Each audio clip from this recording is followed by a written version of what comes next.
नमस्कार। कल जो पार्ट 2 था वो मुझे लगा कि वो पूरा रिकॉर्ड हो गया है, लेकिन कुछ तकनीकी कारण से वो बीच में अधूरा छूट गया था, जिसमें मैं ये बता रहा था कि मेरी कुल सेवा 6 महीने की हुई थी। 91 में मई का महीना था, मई या जून का। विधानसभा के इलेक्शन डिक्लेयर हो चुके थे और चुनाव प्रचार अपने चरम पे था। अपराधी देवकिशन गौड़ मुठभेड़ में मारा जा चुका था। उस समय जैसा मैंने बताया कि कोई भी संचार का साधन नहीं था, मोबाइल नहीं थे। दुद्धी कस्बे में या उसके आगे कोन विंडमगंज में कोई लैंडलाइन नहीं था। मुझे इसका बिल्कुल अंदाज़ा नहीं था कि ये सूचना आखिर किस तरह से दी जानी है, ये कैसे, ये पुलिस मुठभेड़ है, इसको क्या किस नाम से जाना जाएगा, क्या कहना है अधिकारी को, अपने एसपी को क्या बताना है। एडिशनल एसपी उस समय ज़िले में तैनात नहीं होते थे। तब तक हमारे चौकी इंचार्ज विंडमगंज ने बताया कि साहब वायरलेस से इसकी सूचना तो प्रसारित कर ही देनी चाहिए। और ये सूचना फिर वायरलेस पे आई कि साहब एक पुलिस मुठभेड़ हो रही है, जिसमें सीओ साहब भी हैं और बाकी लोग भी हैं। रात में उसकी बॉडी को वहाँ से लाया गया। दुद्धी में एक पीएचसी भी थी, वहाँ रखा गया पोस्टमार्टम के लिए। रात में हम लोग सब उसकी लिखा पढ़ी कैसी होनी है। इंस्पेक्टर साहब को बहुत ढूंढा गया, इंस्पेक्टर साहब उस समय तक आए नहीं। वो ये कह के गए थे कि मैं वहाँ हूँ, हेडक्वार्टर में हूँ, लेकिन तब तक वो पहुँचे नहीं कि उनसे संपर्क किया जा सके। सवेरे सवेरे वायरलेस पर एसपी साहब का मैसेज आया कि सीओ साहब से कहिए मुझसे बात करें।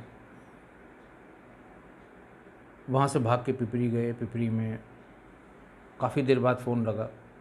काफ़ी नाराज़गी भरे स्वर में उन्होंने कहा, क्या किया तुमने? मैंने कहा साहब ऐसे ऐसे था और ऐसे भाग रहा था, मुठभेड़ में मारा गया। उनका मैं और डीएम आ रहे हैं वहाँ पर, और वहीं तुमको मैं बताऊँगा कि तुम लोग कल के लड़के बिना सोचे समझे क्या कर देते हो, तुम्हें पता नहीं है। बहरहाल मुझे उस समय लगा कि शायद मुझसे कोई गलती हो गई है। मैं समझ नहीं पाया कि आखिर क्या बात है, क्यों इतना नाराज़ हो रहे हैं। अगले दिन वो आए। मौके पर तो उन्होंने बहुत शाबाशी दी। तमाम पुलिस वाले थे, इंस्पेक्टर भी तब तक आ गए थे और चौकी इंचार्ज थे, और बहुत अच्छा किया और इलेक्शन अब बहुत बढ़िया होगा, इस तरह की बात। पीडब्ल्यूडी का एक छोटा सा गेस्ट हाउस भी था वहाँ पे। उस गेस्ट हाउस में थोड़ी देर बाद हमारे डीएम साहब स्वर्गीय श्री केपी सिंह, हमारे एसपी साहब श्री के.एन.डी. द्विवेदी साहब, ये दोनों लोग गए। बाकी सबको हटाया और दरवाज़ा बंद किया। मुझ पर बहुत नाराज़ हुए। उन्होंने कहा तुम्हें पता है 3 दिन बाद वोटिंग है, और ये जो कंटेस्टेंट हैं यहाँ पर एक पॉलिटिकल पार्टी के, उसके उम्मीदवार हैं, सिटिंग विधायक हैं, ऐसी क्या जल्दी थी? किसने तुमसे कहा था? और कुछ करना था तो मुझे बता देना चाहिए था। कल को कोई बवाल होगा, इलेक्शन में कुछ डिस्टर्बेंस होगा, कौन इसका जिम्मेदार होगा? तमाम बातें कहीं। फिर मुझसे कहा कि तुम्हें तो लिखा पढ़ी अभी तुम्हें कुछ पता भी नहीं है, तुम्हारी कुल 6 महीने की नौकरी है, अब तुम जाओ। नाराज़गी भरे स्वर में उन्होंने मुझसे कहा कि आप बाहर जाइए। मैं चला गया। इंस्पेक्टर को बुलाया, चौकी इंचार्ज को बुलाया, और 2 पुराने सब इंस्पेक्टर थे वहाँ, उनको बुलाया। उनसे कहा इसकी अच्छे से लिखा पढ़ी कराइए। पोस्टमार्टम के बाद इसकी बॉडी को इनके घर वालों को हैंड ओवर कर देना। मैं परेशान हो गया, मुझे समझ में नहीं आ रहा था कि मैं क्या कहूँ। मेरा एसपी मेरे इस काम से नाराज़ थे, लेकिन ये भाव ज़रूर था कि कुछ जो यहाँ की बच्चियाँ हैं, लड़कियाँ हैं, संभ्रांत लोग हैं, ऐसे लोग हैं जो उससे पीड़ित थे, वो ज़रूर हमारा साथ देंगे। और हुआ भी वही। बॉडी की अंतिम संस्कार के बाद काफ़ी लोग शाम को वहाँ इकट्ठा हुए, थाने पर आए। मैं भी थाने पर था, लिखा पढ़ी का काम हो रहा था, और सब लोगों ने इस बात पे संतोष जाहिर किया कि साहब बहुत अच्छा काम हुआ। हम लोग बहुत दिन से परेशान थे कि इस राक्षस का अंत कब होगा। तो ये बात यहीं पूरी हो गई। ये बात कल ही पार्ट 2 में ही पूरी हो जानी चाहिए थी। मुझे ऐसा लगा कि शायद रिकॉर्डिंग हो रही है, लेकिन वो रिकॉर्डिंग हो नहीं पाई थी। इस वजह से ये पूरी बात नहीं हो पाई थी तकनीकी कारणों से। अब अगला पड़ाव हमारा, मैं वहाँ से ट्रांसफ़र होकर आया जौनपुर, CO सिटी रहा वहाँ, 93-94 की बात थी। वहाँ भी एक घटना हुई, बहुत गंभीर घटना हुई। वहाँ शहर का थाना है कोतवाली और लाइन बाज़ार, 2 ही शहर के थाने हैं। छोटा शहर है लेकिन पढ़े लिखों का शहर है, बहुत अच्छी एजुकेशन उस शहर में है। कहते हैं हर 4 किलोमीटर पर एक इंटर कॉलेज और हर 8 किलोमीटर पर एक डिग्री कॉलेज वहाँ पर है। वहाँ के लोग सभी सर्विसेज में बहुत बड़ी संख्या में है। जुडिशरी में सबसे अधिक संख्या है जौनपुर के लोगों की। लेकिन उस ज़माने में, ये 93-94 की बात होगी कोई 25-27-28 साल पहले की बात है, वहाँ भी अपराधियों का बड़ा बोलबाला था। ऐसे ही एक अपराधी वहाँ लाइन बाज़ार थाने में परियावा, एक कस्बा पड़ता है, बड़ा कस्बा है, परियावा के एक गांव लोखरी का पुरवा का रहने वाला था, जिलेदार मौर्य, और जिले उसको कहते थे। उसकी बड़ी दहशत थी। हफ्ते भर पहले उसने एक मर्डर किया, एक लूट की, और सब लोग परेशान हो गए। समाचार पत्रों में इसको लिखा गया, समाचार पत्रों में इसे बताया गया कि साहब ये इसका आतंक बढ़ता जा रहा है। सर्वजीत शाही इंस्पेक्टर थे लाइन बाज़ार में, बल्कि SO थे लाइन बाज़ार में उस समय। बड़ा रसूख वाला इंस्पेक्टर था वो, और दबंग भी था, क्योंकि TD कॉलेज लाइन बाज़ार थाना क्षेत्र में ही पड़ता है। छात्रों का उत्पात TD कॉलेज में, जैसे बाकी सब जगह छात्रों की समस्याएं होती वहाँ रहती थी, और सर्वजीत शाही से सब डरते थे। ऐसे में अचानक एक और घटना हुई कि जिलेदार मौर्य ने अपने गांव के ही किसी व्यक्ति को गोली मार दी।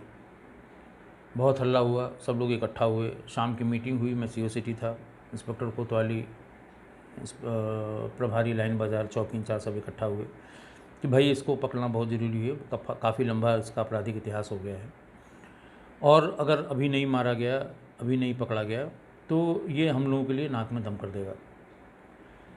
ये बताया गया कि भाई अपने अपने आदमी साधिए, अपने मुखबिर लगाइए, देखिए, कोशिश करिए कि ये इसकी लोकेशन मिल जाए कहाँ पर है, और हम इसे अरेस्ट कर पाएँ। उसी समय लोगों ने कहा साहब हथियार रखता है, बहुत बदमाश है, और इतना आसान नहीं होगा कि हम दबिश रेड करके उसे घर से पकड़ लें, वो ज़रूर फायर करेगा। इस तरह की बातें भी उस समय उठाई गई। एक थाना और सिटी में था उस समय, ज़फ़राबाद, जो बनारस वाली रोड पर दाहिने हाथ को है, बड़ा थाना है, बड़ा एरिया है उसका। ज़फ़राबाद में एक इंस्पेक्टर थे नरेंद्र प्रताप सिंह। मीटिंग के बाद ये तय हुआ कि अपने अपने सोर्स को लगा के, अपने मुखबिरों को लगा के हम इसके बारे में जानकारी करेंगे, और इसके पहले कि कोई दूसरा अपराध करे हम इसे ज़रूर अरेस्ट कर लेंगे। कई मुकदमों में वांटेड भी था। दिवाली निकल गई।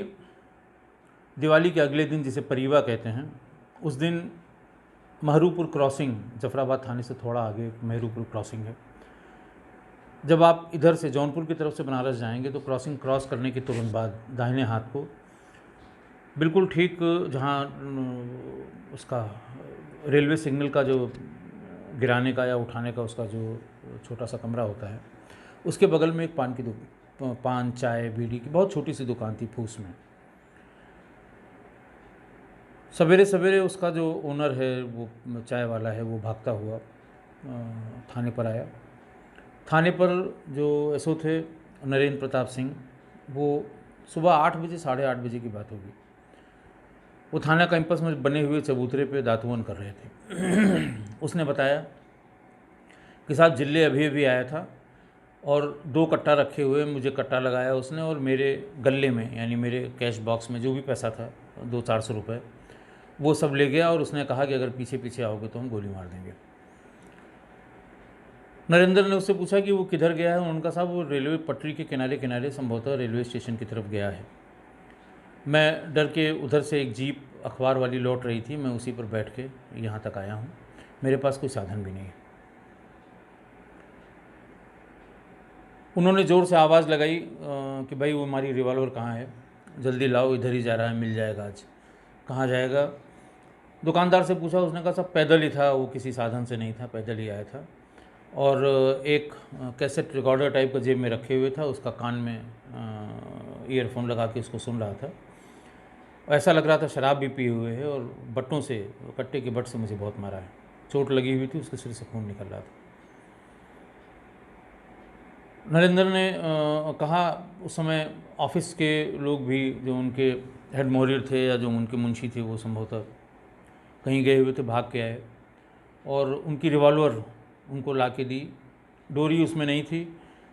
उनका साहब डोरी कहीं इधर उधर हो गई, थोड़ी देर में देते हैं। उनका थोड़ी देर की बात नहीं, तब तक वो निकल जाएगा या किसी को मार देगा। वहीं एक सिपाही की साइकिल खड़ी हुई थी, उसी साइकिल पर बैठ गए एसओ साहब, थानाध्यक्ष जो उस समय थे नरेंद्र, और अपने सारे स्टाफ को कहा कि ड्राइवर भी उस समय नहीं था, ड्राइवर कहीं गया हुआ था, संभवतः नाश्ता पानी करने गया होगा, सवेरे सवेरे की बात थी, कि जब ड्राइवर आ जाए तो सिपाहियों को लेकर तुरंत रेलवे लाइन के किनारे वाले कच्ची रोड पर आइए, मैं उधर ही चल रहा हूँ। इतना कह के वो उससे कहा कि तू चल आगे आगे, और वो दुकानदार आगे आगे चलता रहा। नरेंद्र साइकिल पे बैठ के जाते रहे। महरूपुर रेलवे क्रॉसिंग से पहले ही बाईं हाथ को कच्ची पगडंडी में उन्होंने भीतर साइकिल मोड़ दी। उससे पूछा किधर है, तो उसने इशारा किया कि साहब वो जा रहा है। वहाँ से कोई 100 कदम की दूरी पर वो जा रहा था। नरेंद्र को लगा कि इससे बढ़िया कोई मौका नहीं है, ये अकेला है, कोई वाहन इसके पास नहीं है, हमारे पास रिवॉल्वर है। वो पीछे से तेज़ी से साइकिल ले गए और उनके दोनों पैरों के बीच में उसे फंसा दिया। इससे वो गिर गया। उसको गिरते ही, जैसे ही वो गिरा, उसने अपने हाथ में वो पट्टा निकाल लिया जो उसने खोस रखा था। उसकी गर्दन को टांगों के बीच में नरेंद्र ने दबाया, और उसने उन जांघों में ही उसके जोर से दांत काट लिया। दांत इतनी जोर से उसने काटा कि नरेंद्र को ये पता नहीं लगा कि उसकी लुंगी के फेंटे में जो रिवॉल्वर लपेटी हुई थी वो कब नीचे गिर गई। और उसका हाथ मरोड़ के एक कट्टा उसका छीन लिया, और दूसरा कट्टा जो उसके पीछे टेंट में लगा हुआ था उसको छीनने की कोशिश कर रहे थे नरेंद्र। तब तक उसको जिले को वो इनकी गिरी हुई रिवॉल्वर दिखाई पड़ गई। उसने नीचे से ही रिवॉल्वर उठाई और उससे 3 गोलियां नरेंद्र के पेट में मार दी। रिवॉल्वर लेके भागने की उसने कोशिश की। तब तक पीछे पीछे जो वो दुकानदार था वो भी आ गया था। 3-4 सिपाही और जो उनके पीछे थे, गाड़ी नहीं आ पाई थी, लेकिन सिपाही जो पीछे पीछे उनके हमराह जिनको बोलते हैं, वो भी आ गए थे। उन लोगों ने उसे दौड़ा के पकड़ने की कोशिश की, और रिवॉल्वर वो नरेंद्र के अपने हाथ में लिए हुए था, और यही ललकार रहा था कि अगर कोई आगे आया तो गोली मार देंगे। इसी बीच गाड़ी भी पहुंच गई। गाड़ी में 3-4 सिपाही और पहुंच गए। उन्होंने चारों तरफ से घेरा, उस पर पत्थर मारने शुरू किए। वायरलेस पे तब तक ये खबर हो गई कि जिलेदार मौर्य, जो जिले जिसको कहते थे, कि जिले के साथ एसओ साहब की मुठभेड़ हो रही है, सभी लोग पहुँचे। मैं भी सो के उठाई था, और किसी तरह से बिना वर्दी के ही अपनी गाड़ी में, ड्राइवर भी उस समय नहीं था, खुद ड्राइव करके, और सादे वस्त्रों में ही, जैसे था मैं जैसे उठा था वैसे ही, 2 सिपाही जो बंगले पे रहते हैं, जो घर पे रहते हैं, उनको बिठा के वहाँ पे भागा। ब्लीडिंग बहुत हो रही थी नरेंद्र को। इस बीच में रेलवे लाइन के किनारे पड़ी हुई जो बड़ी बड़ी गिट्टियाँ होती हैं, उससे सिपाहियों ने उसको मार के घायल कर दिया था। वो ज़मीन पर गिर गया था, लेकिन वो रिवॉल्वर छोड़ नहीं रहा था। इसी बीच उन्हीं में से किसी ने गोली चलाई। गोली जिले को लगी। थोड़ी देर में वो ठंडा होने लगा। रिवॉल्वर इनकी उससे छीनी गई। लेकिन इसी बीच में जब मैं पहुंचा तो मुझे लगा कि बहुत ज़्यादा ब्लीडिंग हो गई है नरेंद्र को, इसका बचना मुश्किल हो जाएगा, बड़ी बदनामी होगी। उसको गाड़ी में उसी समय लाद के और हम लोग लेके बीएचयू की तरफ गए। परिवा का दिन था। आप जानते हैं कि परिवा में बहुत किसी का मिलना बहुत मुश्किल होता है। बीएचयू में उस समय इसके ऑपरेशन के लिए जिस डॉक्टर ने देखा उन्होंने कहा साहब इसको ब्लड की तुरंत ज़रूरत है, पहले ब्लड इकट्ठा करिए। हम लोग 4, मैं मेरे सहित कुल 4 सिपाही हम लोगों के साथ थे। ब्लड ग्रुप सबका ढूंढा गया जिसका लेने लायक था। हम सब लोगों ने उसको वहाँ पर 4 यूनिट 4 बॉटल ब्लड वहीं ओटी के बाहर ही निकाल के दिया गया। ओटी में उसका ऑपरेशन शुरू हुआ, ये पता लगा कि आंतों में ज़्यादा चोट आई है।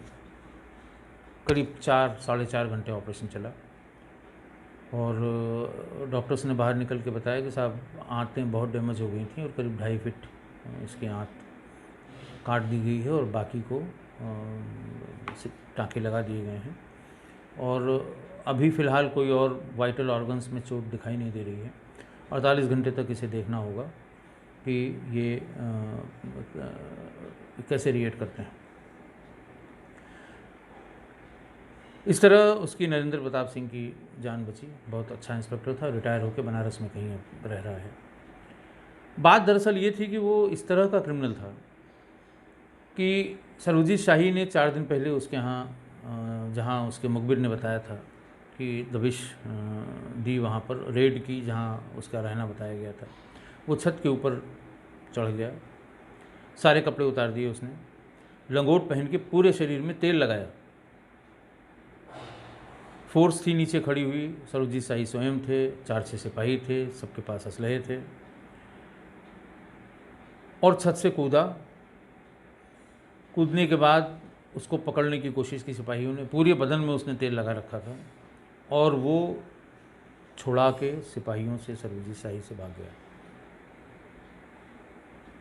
थोड़ी दूर जाके किसी दूसरे मकान की छत पे चढ़ के उसने ज़ोर ज़ोर से गाली दी और ये कहा कि शाही तुम्हें 15 दिन के भीतर मारूंगा। अगले दिन अखबारों में बहुत ख़राब खबर छपी कि साहब एक अपराधी ने इतनी पुलिस को ललकारा, उनके सामने से निकल गया, कोई पकड़ नहीं पाया और यह धमकी भी दे गया कि वो प्रभारी सरबजीत शाही को मारेगा। ये बात सबको लग गई थी, चुभ गई थी, लेकिन बदमाश था, अच्छा बदमाश था, छूटते ही गोली चलाता था, इस बारे में भी लोगों को पता था। इसलिए सब लोग लगे हुए थे और इसीलिए नरेंद्र ने सोचा कि अभी अगर ये मिल जाएगा, पकड़ लिया जाएगा, तो ये आगे के कुछ दिनों के लिए इधर जो क्राइम हो रहे हैं डकैती के और मर्डर के, कॉन्ट्रैक्ट किलर था, कॉन्ट्रैक्ट पर वो मर्डर करता था, तो ये बंद हो जाएगा। तो इस तरह उस अपराधी की जान गई और नरेंद्र प्रताप सिंह जैसे हमारे जांबाज सब इंस्पेक्टर को, पुलिस कर्मी की, उसकी जान बचाई।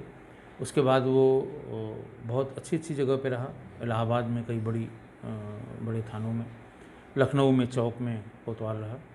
अब वो रिटायर हो चुका है और अपने घर पर कहीं बनारस में रहता है। बहुत बहुत धन्यवाद। शेष अगले अंक में।